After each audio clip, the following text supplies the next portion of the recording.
우리나라는 자고로 동방예의지국이다 이렇게 알려져 있습니다.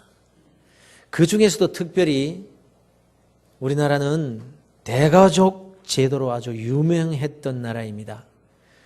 외국 사람들이 한국에 와서 우리가 사는 것을 보고는 도무지 이해할 수 없는 그런 부분이 뭐였는가 하니 어떻게 4대가 한 집에서 살 수가 있는가 이것이었던 5대까지 함께 사는 가정을 보고서는 혀를 내둘렀다는 것입니다.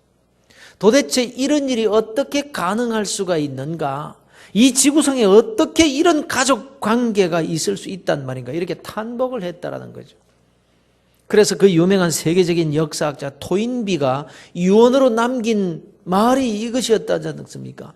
한국의 아름다운 풍습인 효사상, 경로사상을 서구에 전해 주십시오. 이것이 유언이었다는 거예요. 그런데 이제 이 한국은 토인비의 말이 더 이상 적용될 수 없는 나라가 되어버리고 말았습니다. 정말 세상이 변해도 너무 변해버렸습니다. 그러나 사랑하는 성도 여러분, 아무리 세상이 변하고 인심이 변하고 삶의 방식이 변했다고 할지라도 우리 그리스도인들은 영원토록 변함이 없는 하나님의 말씀을 따라 살아야 할 존재가 바로 저와 여러분들인 것입니다. 그런데 사실 성경이 가르치는 바가 뭐냐? 주님 오실 날이 가까우면 올수록 말세가 되면 될수록 그 사회는 하나님 말씀에 순종하기가 더 어려워지는 환경이 되어간다. 이것이 성경이 가르치는 바입니다. 그래서 바로 지금 우리가 우리의 이전 세대를 살다가 간 그런 신앙의 선조들보다 지금 우리가 하나님의 말씀에 순종하기가 더 어려운 이유가 여기에 있는 겁니다. 그때 사회와 지금 사회가 다른 거예요. 그러면 우리가 시대를 잘못하고 난 것입니까? 그래서 우리에게 손해가 된다는 말입니까? 그렇지 않습니다. 여러분, 긍정적으로 보면요, 오히려 기회인 거예요. 기회. 왜냐하면 꼭 같은 일이라도 순종하기 힘들 때 하는 것과 순종하기 쉬울 때 하는 것과는 그 가치가 다른 겁니다. 그 상급이 다르고 그 축복의 크기가 같지 않을 거란 말이에요. 제가 잘 아는 목사님 얘기입니다. 좀 오래된 얘기입니다만은 그 교회 창립 기념일이 되어서 교회가 결정하기를 이웃과 함께 기쁨을 나누는 프로그램을 만드는 거예요. 그 가운데 하나가 지역사회를 위해서 수고하시는 파출소, 그 파출소를 위로하고 격려하자 하는 이것이었습니다. 그래서 그 당시로서는 적지 않은 격려금을 준비하시고는 그 교회 주위에 있는 4개 파출소 소장님을 초청을 했다. 언제까지 좀 교회로 좀 와주십시오 하고 말이에요. 그런데 그 시간에 오신 분이 딱 한 군데 파출소 소장밖에 안 왔더라는 거예요. 뭐 유명하지도 않은 목사가, 그렇게 크지도 않은 교회 목사가 보자고 하니까 그래서였는지 하여간 다 바쁘다고 안 왔는데 딱 한 군데 파출소장님만 오셨더라는 거예요. 그래서 목사님이 알았다고 하고서는 오신 소장님과 대화를 하고 식사를 같이 한 후에 4군데 파출소에 나누어 주려고 준비한 그 격려금을 그 한 분에게 몽땅 다 줘버렸다는 거예요. 그 파출소가 완전히 행차를 한 거죠.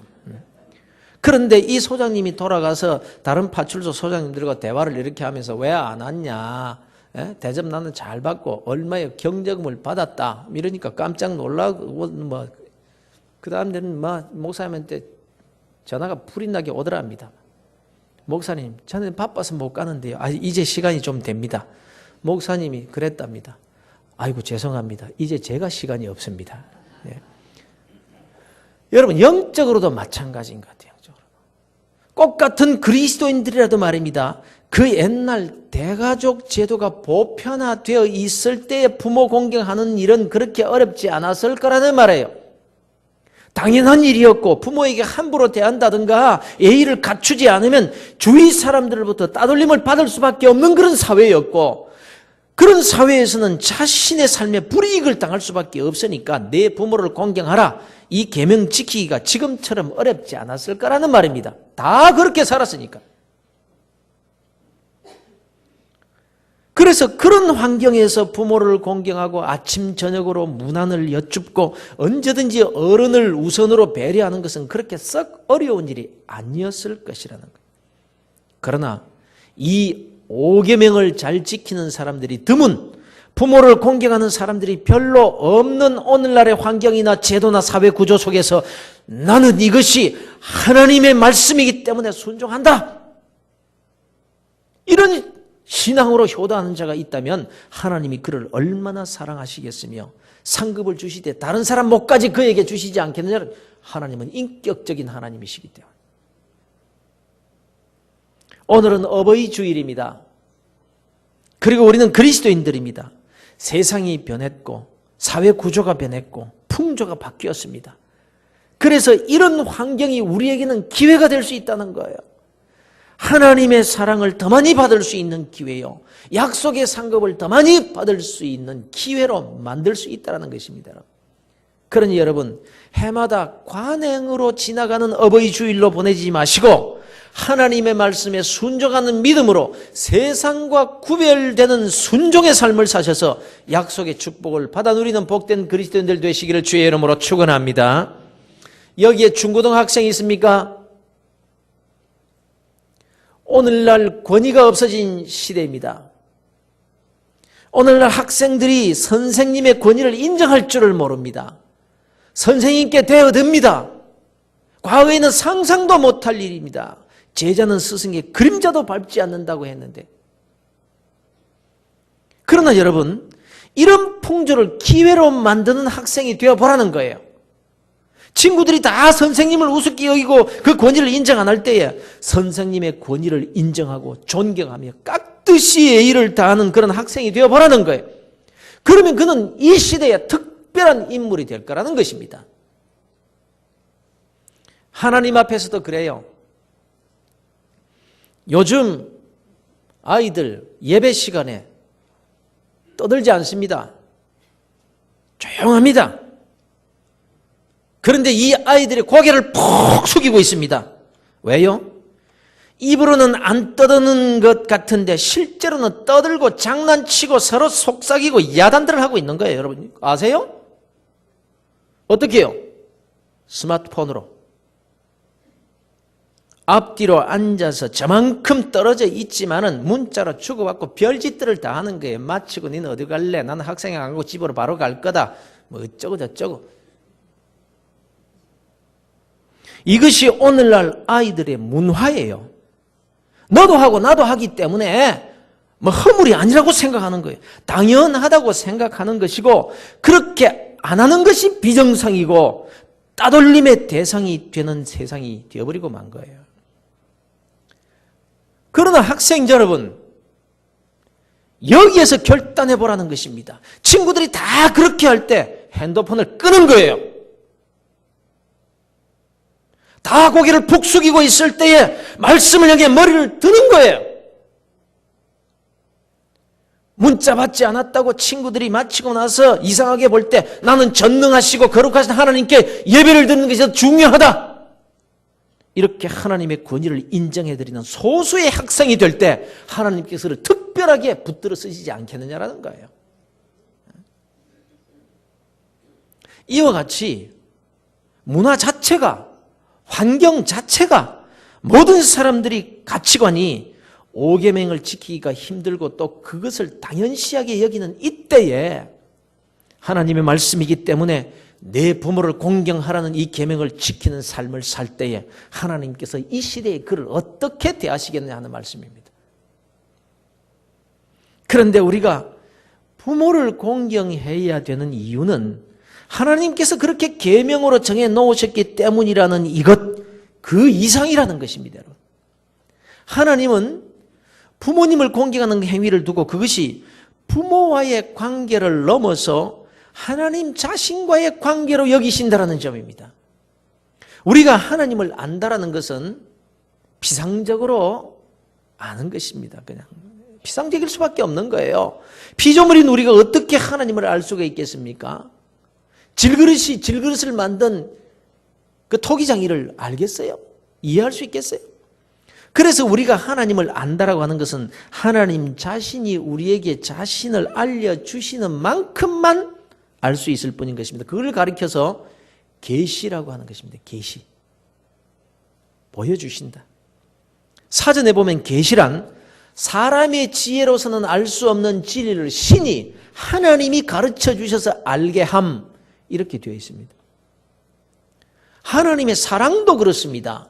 우리가 하나님의 사랑하지만 하나님이 나를 어떻게 사랑하시고 우리를 얼마나 사랑하시는지를 우리는 다 몰라요.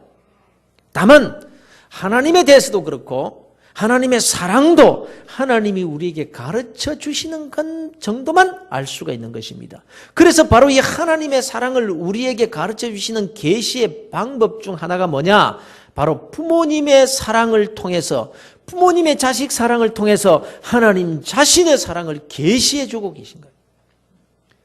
즉 하나님의 사랑을 우리에게 가르쳐 주시기 위해서 그 사랑의 일부를 부모들의 마음속에 심어 놓으셨다는 것입니다. 그리고는 그리스도인들을 향해서 하나님을 아버지라고 불러라, 이렇게 말씀합니다. 너희는 다시 무서워하는 종의 영을 받지 아니하였고 양자의 영을 받았으므로 우리가 아빠 아버지라고 부르짖느니라. 그리고 너희가 아들이므로 하나님이 그 아들의 영을 우리 마음 가운데 보내서 아빠 아버지라 부르게 하셨느니라.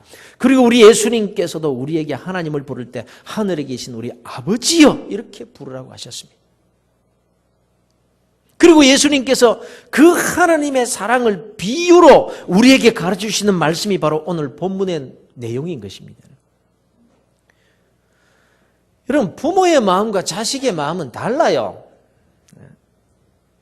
아들이 아버지에게 전화를 했습니다. 아버지, 좋은 소식이 있어요. 그래, 뭔데?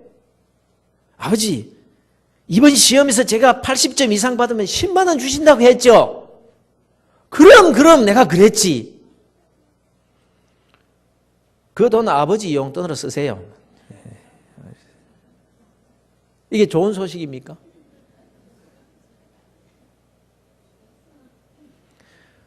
부모와 자식의 마음이 달라요. 즉 하나님의 마음과 인간의 마음이 다르다는 거예요. 본문의 말씀은 탕자의 비유라고 알려져 있습니다마는 본문에 나오는 아들은 둘입니다. 둘. 그래서 탕자의 비유가 아니라 아들들의 비유라고 해야 옳습니다. 첫째 아들과 이 둘째 아들이 인간의 모습이고 이 첫째 아들과 둘째 아들을 대하는 아버지가 바로 하나님의 모습입니다. 예수님께서 친히 이 비유의 말씀으로 하나님의 사랑을 계시해 주고 계신 거예요. 먼저 둘째 아들과 아버지와의 관계를 보십시다. 이 둘째 아들은 아버지와의 관계를 의무적 관계로 봅니다. 그래서 그는 자식으로서의 권리를 주장합니다. 12절에서 이렇게 주장하죠. 아버지여, 재산 중에서 내게 돌아올 분깃을 내게 주소서, 이럽니다. 자식이니까 당연히 받아야 될 유산이 있다라는 것입니다. 아버지는 마땅히 자식에게 유산을 물려줄 의무가 있다라는 것이고 자기는 그 유산을 당연히 받을 권리가 있다라는 것입니다. 아무튼 이런 관계 속에서 아버지가 이 둘째 아들에게 재산을 나눠줬다라는 거예요. 그런데 이 둘째가 유산을 받아서 뭘 하겠다는 겁니까? 가출하겠다는 거예요. 나가서 따로 살겠다는 것입니다. 이것이 뭘 의미합니까? 한마디로 아버지 없는 자유를 누리고 싶다는 거예요. 다시 말씀드리면 자기가 자유롭게 살아가는데 가장 방해가 되는 사람이 누구냐? 아버지다. 이렇게 생각하는 거예요. 내가 다 컸는데 일찍 일어나라. 늦게 다니지 말라. 돈을 헤프게 쓰면 안 된다. 어느 생활도 잘해야 된다. 이게 싫다는 거예요.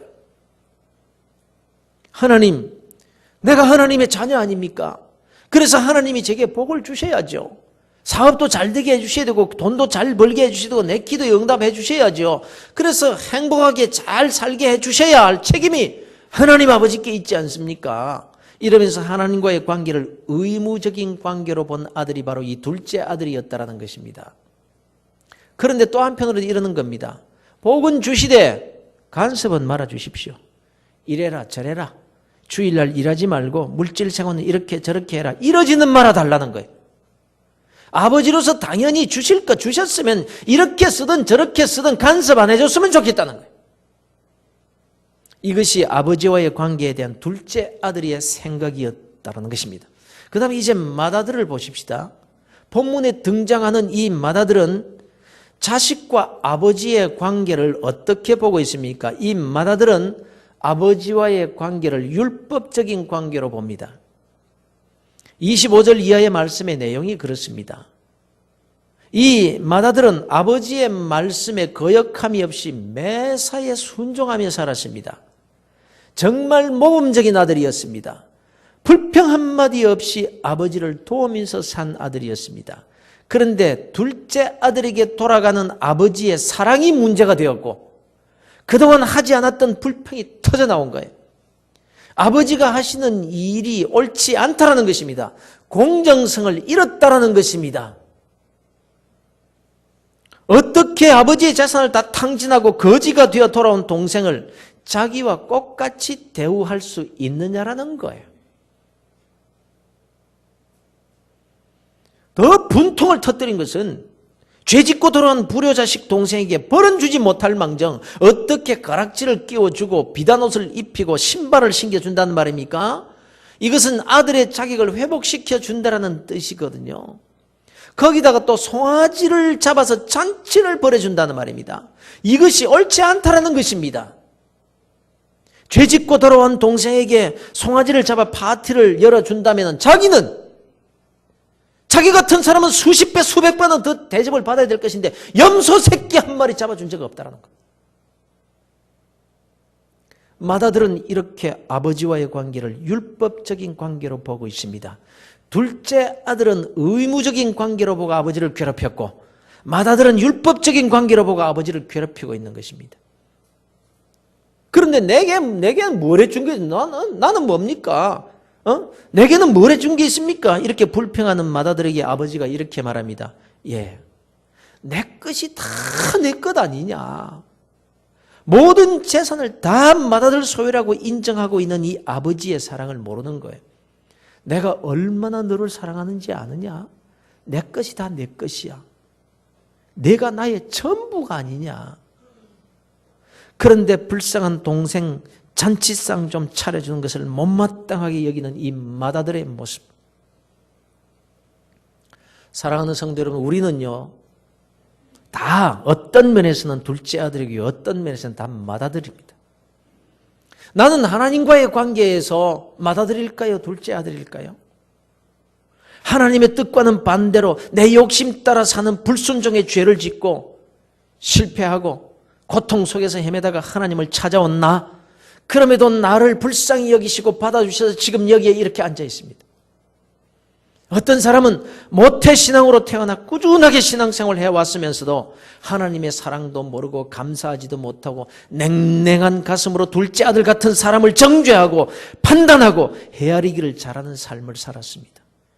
그러나 하나님은 그런 나를 포기하지 않으시고 오늘도 내 곁에서 나를 붙들고 계시며 이 시간에도 너를 위해 준비한 이 메시지를 들어라, 이렇게 말씀하고 있습니다. 바로 이 하나님의 마음, 이 하나님의 사랑을 부모의 마음에 심어 놓으시고는 이렇게 말씀하십니다. 너는 너의 하나님 여호와의 명한대로 내 부모를 공경하라. 그리하면 내 하나님 여호와가 내게 준 땅에서 내 생명이 길고 복을 누리리라. 이 말씀을 에베소서에서는 이렇게 바꾸어 기록하고 있습니다. 내 아버지와 어머니를 공경하라. 이것이 약속 있는 첫 계명이니 이로써 내가 잘 되고 땅에서 장수하리라. 부모를 잘 공경하라는 것입니다. 왜요? 하나님이 자신의 사랑을 부모의 마음에 심어 놓으셨기 때문입니다. 그래서 부모를 공경하면서 하나님의 사랑을 제발 좀 알아다오. 이것이 하나님의 마음이라는 거예요. 더 나아가서 부모 공경하는 것을 하나님 공경하는 신앙 고백으로 받으시겠다는 거예요. 그래서 특별히 계명 중에서 이 계명을 가리켜 약속 있는 첫 계명이다. 그 땅에서 잘 되는 복이 약속된 계명이라고 기록해 놓고 있는 것입니다. 사랑하는 성도 여러분, 그러므로 그리스도인들은 부모를 잘 섬기고 공경해야 됩니다. 왜냐하면 그것이 하나님과의 관계이기 때문이에요. 예수 잘 믿는다고요? 하나님 사랑한다고요? 하나님을 인정한다고요? 그럼 여러분의 부모님은요?